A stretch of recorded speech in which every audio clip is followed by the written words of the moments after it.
बोलती पुस्तके. ज्यांना वाचनाचा नाद त्यांना बोलती पुस्तके घाली साद. आमचं चॅनल सबस्क्राईब करा आणि सबस्क्राईब करायला इतरांनाही सांगा. नमस्कार श्रोते मित्र हो, बोलती पुस्तके सादर करत आहे ज्येष्ठ साहित्यिक द स काकडे लिखित कादंबरी तमाशा, प्रकरण 15. मराठीत सगळेच दरिद्री. बानूला सारा दरिद्रीपणा आठवला. जागरणात रात रात जागायचं, ओरडायचं, तेव्हा कुठं 500 रुपये मिळायचे. त्या पैशाचा मुख्य वाघ्या वाटण्या घालणार. प्रत्येक कलाकाराच्या हातात वाटणी 10 नाही तर 15 रुपये पडायची मारामार. त्यातही मग मारामाऱ्या व्हायच्या. मुख्य वाघ्याच्या डोळ्यात मग एखादा भडकलेला वाघ्या खंजीरी नाही तर तुंतुण्याची दांडीच घालायचा. त्या मारामारीत खंजीरीचं चांबडं फाटायचं, तुंतुण्याची नाद तुटायची. रातभर खंडोबाचा येळकोट करणारी वाघ मंडळी आया बहिणींच्या वरनं घाणेरड्या शिव्या द्यायची. त्यात हाल मुरळीचं. तिला सारेच वाघे आपले मालमत्ता समजणारे. बानू, क्या सोच रही है? काय नाही ग. चलो किचन में, तुझे कुछ खाना देती मैं. पर मानिक भी उपास है ग. ओह, उसकी भी बहुत याद करती है तू.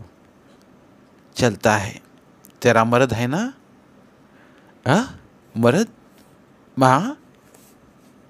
बानूला मानिक नवरा नाही हे सांगावं कसं हा सवाल होता. बानू, तुम्हारा जोड़ा 2 हंसों का लगता है. काय? आमचा जोडा हंसासारखा दिसतो? म्हणजे आम्ही दोघं नवरा बायको म्हणून चांगलं शोभत नाही की काय? खूप चांगला दिसतो ग. हंसों का दिखता है यानी बहुत अच्छा दिख पड़ता है. हंस पंछी की जोड़ी दिखी होगी ना? नाही, मी कवाच पाहिली नाही. तोता मैना तो देखा होगा. ती जोड़ी लई टायमाला बघितली मी. तो तुम दोनों की जोड़ी वैसीच, तोता मैना जैसी. मग मात्र बानूला हसायला आलं. दोघे पण गाणारे होते. तोता मैना पण गोड आवाजात बोलणारे. वजीरानं त्यानं तोता मैना चांगलंच म्हटलं होतं. माणिकराज, चंद्रमणनं पिण्याचं सामान जवळ घेत म्हटलं. बोला साहेब. मला साहेब म्हणायचं नाही. मैना? चंद्रमणी. मला सारे चंद्रमणी म्हणून पुकारतात, तसंच मला चंद्रमणी म्हणायचं. मला अवघडल्यागत वाटेल. सुरुवातीला वाटेल तसं, पण नंतर तुलाच ते नाव गोड वाटेल बोलाय. तुमची इच्छा. माणिकराज, तू शिकला किती? शिकलो थोडा, पण वाचन जबरदस्त आहे. मराठी कादंबऱ्या आणि नाटकांचा वाचनाचा फार नाद आहे. शाबास, वाचन चांगलं ठेव. एखादी कादंबरी आवडली तर मला सांग. म्हणजे? तुझ्यासाठी त्या कादंबरीवर पिक्चर काढीन. हिरो तू, हिरोईन ती. काय जमेल ना?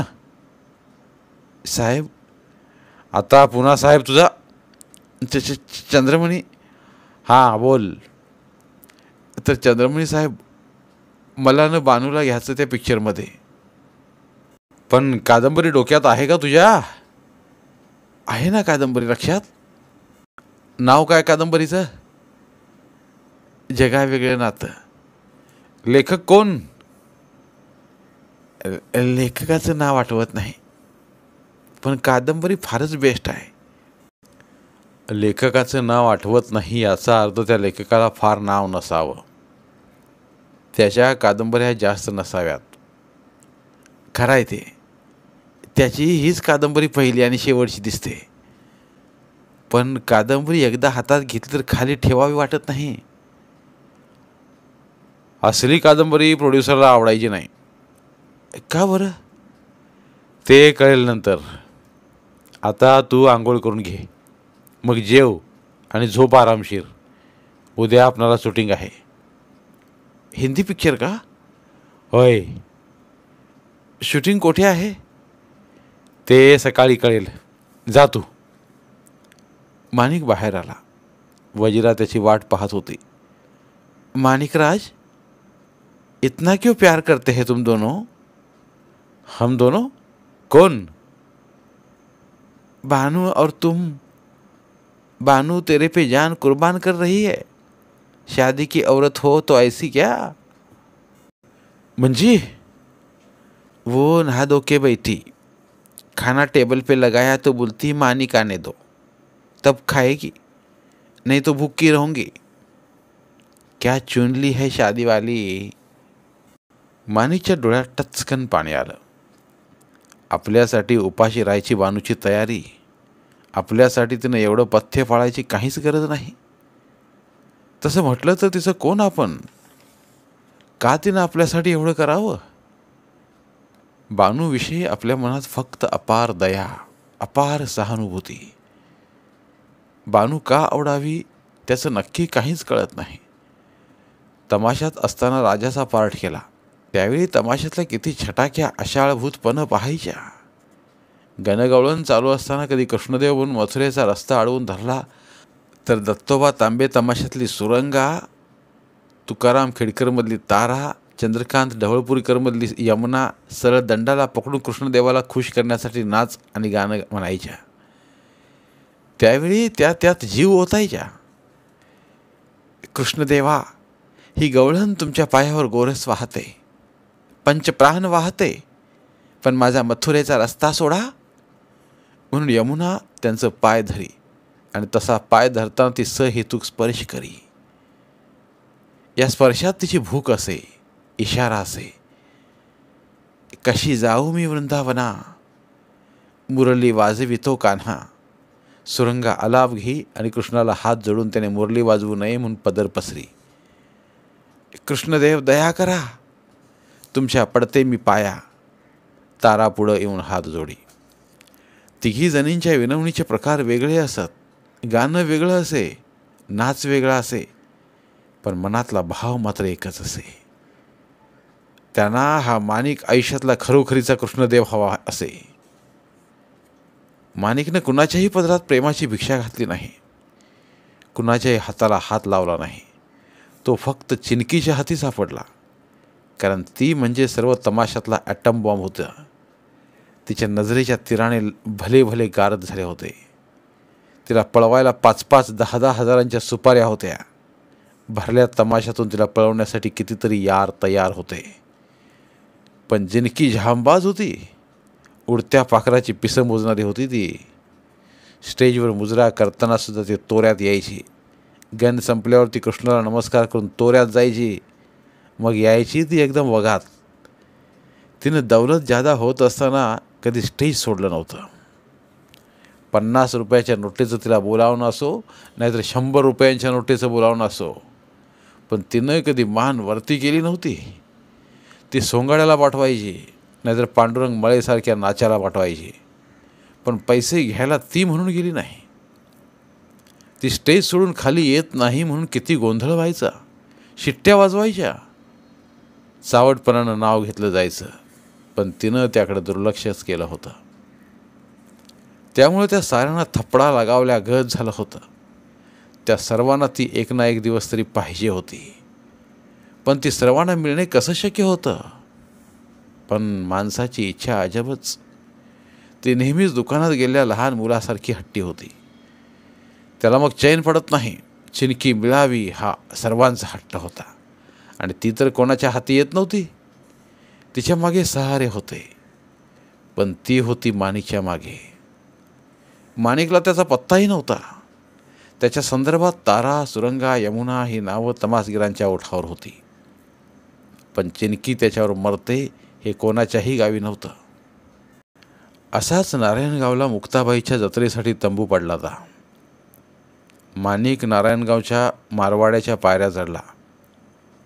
माणिक दिसायला देखना, तरणा बांड गडी, पायात करणारे बूट.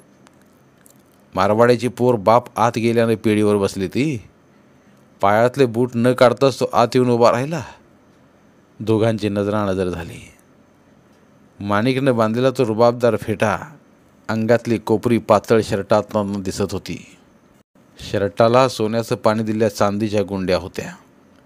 ओठावर तलवार कटाच्या मिशा, अर्ध्या गालफाडापर्यंत वाढवलेले कल्ले, डोळ्यात घातलेला सुरमा.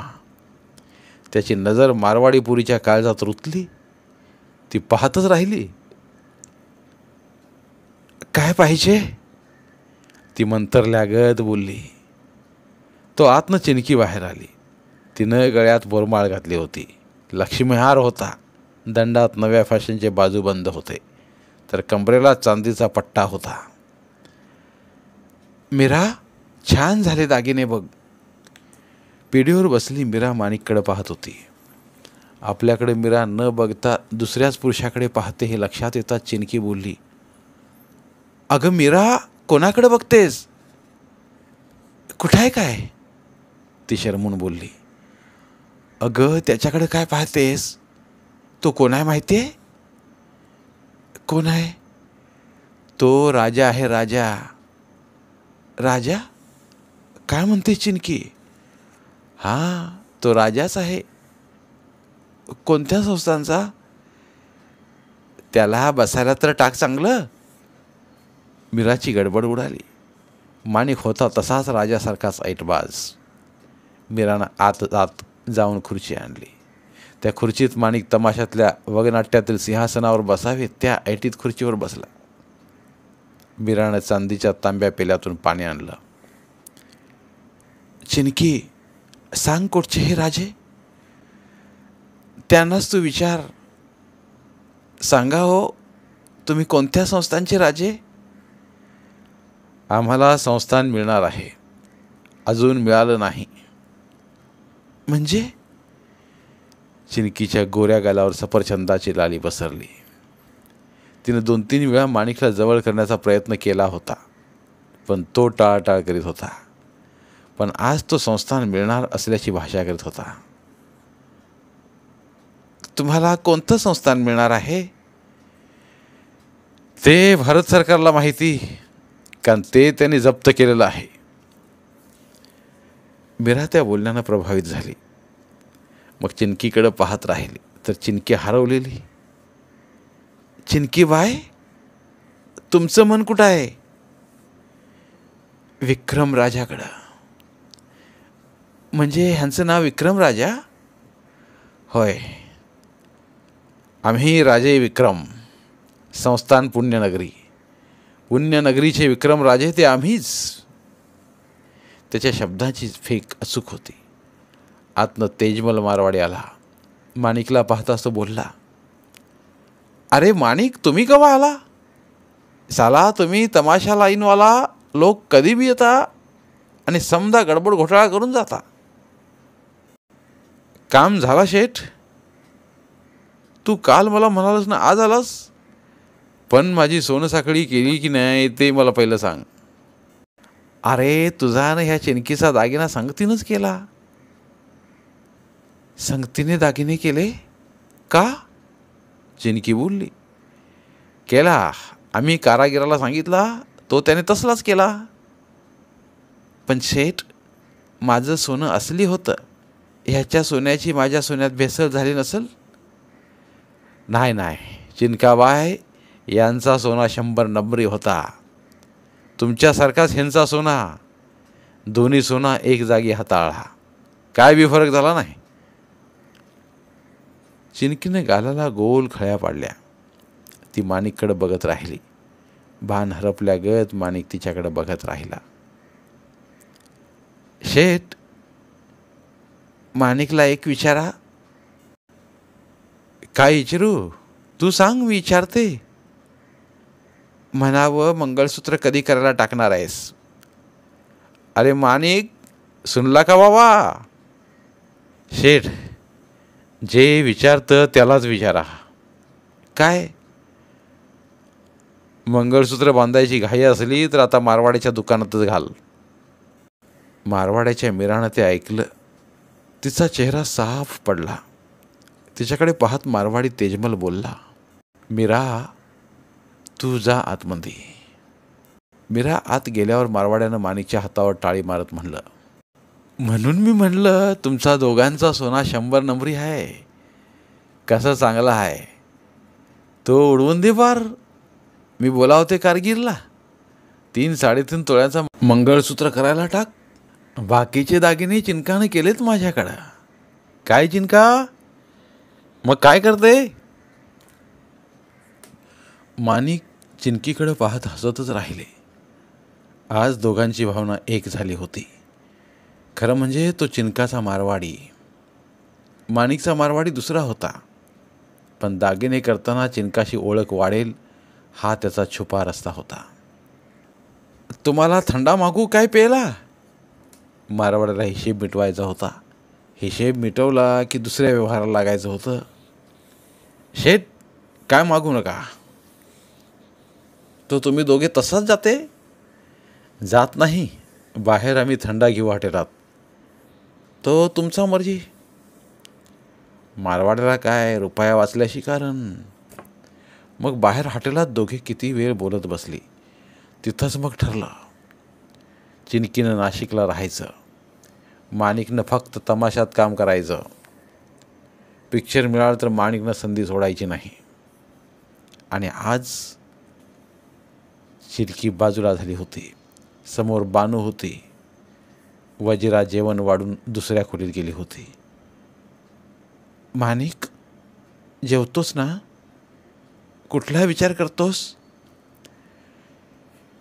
कसला नाही. माणिक, मी तुझे मन समजू शकते. हे जेवण पाहून तू चिनकीची आठवण काढतोयस. भानू? होय माणिक, एकेकाळी मनात ठसलेलं रुजलेलं काढणं फार कठीण असतं बघ. तसंच तुझं झालंय. तुझ्या मनाची खरी राणी तीच, तुझी बायको ती, तुमचे दोघांचे संबंध. बानू, तू फारच मनकवडी आहेस बघ. पण तू सुद्धा माझी पत्नी आहेस आता येथे. माणिक, आपल्या माणसाच्या मनातलं ताबडतोब कळतं. फक्त त्याच्या ध्यान असलं म्हणजे झालं. आणि मी काही तुझी पत्नी नाही, होणारही नाही. आता पत्नी आहे ती फक्त. माणिक तिच्या डोळ्यात पाहत राहिला. तिथे वजिरा आली. वजिरा त्या दोघांकडे पाहत म्हणाली, खाना ठंडा हो रहा है, सिर्फ बात कर रहे हैं. बातों के लिए अब पूरी रात है. रात भर जी चाहे बात करो. बानूनं आणि माणिकनं एकमेकांकडे पाहिलं. दोघांनी मग हसतच अन्नाला नमस्कार करून घास घेतले. घास तोंडाजवळ जाताच त्याने एकमेकांकडे पाहिलं. हिंदी पिक्चर पाहणारी वजिरा हसत बोलली, खाना खिलाओ आपस में, सब नहीं सिर्फ पहिला. दोघे एकमेकांना घास भरवणं शक्यच नव्हतं. बानूला माणिकला ते आवडणारं नव्हतं. पण वजिरासमोर ते प्रदर्शन, खऱ्या प्रेमाला असलं प्रदर्शन आवडत नाही. वजिरानं त्यांना आग्रहानं वाढलं. जेवणात चपात्याऐवजी ब्रेड होते. बानूला जरा ते वेगळेच लागले. खेडेगावात ज्वारी बाजरीच्या भाकरी खाणारी ती, तिला हे ब्रेडचे तुकडे फारच मऊ वाटले. कालवनाच्या रश्श्यात ते बुडवले की लगेच ते रश्श्यानं गच्च होत आणि प्लेटमध्ये पोकळी निर्माण होई. वजिरा सारखं मग वाढत जाई. धन्यवाद. उर्वरित कादंबरी पुढील भागात. धन्यवाद. प्रिय श्रोते मित्र हो, आपल्यासाठी एक आवाहन. आमच्या चॅनलच्या प्लेलिस्ट विभागात तुमच्यासाठी शेकडो कादंबऱ्यांचे ऑडिओ बुक्स उपलब्ध आहेत. तिथे प्रत्येक कादंबरीचे सर्व भाग एकत्रित मिळतील. त्यामुळे सध्या सुरू असलेल्या क्रमशः कादंबरीच्या पुढील भागासाठी वाट पाहण्याची गरज नाही. तुमच्या वेळेनुसार तुम्ही संपूर्ण कादंबरी सलगपणे ऐकू शकतात आणि साहित्याचा आस्वाद घेऊ शकता. कृपया आमच्या चॅनलच्या होमपेजवर जाऊन प्लेलिस्ट चेक करा आणि तुमची आवडती कादंबरी निवडा. धन्यवाद.